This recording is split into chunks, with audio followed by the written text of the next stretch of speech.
మరణం పర్మనెంట్. ఏంటది? మరణం అందరికీ వస్తుంది.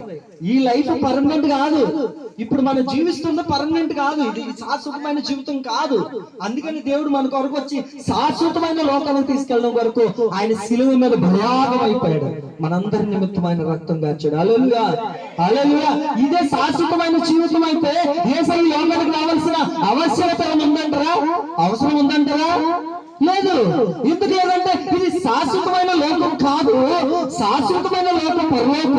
ఆ పరలోకానికి మనం వెళ్ళాలంటే కనుక మనం ఏమై ఉండాలంటే విమోచించబడాలా, పాపము క్షమించబడాలా.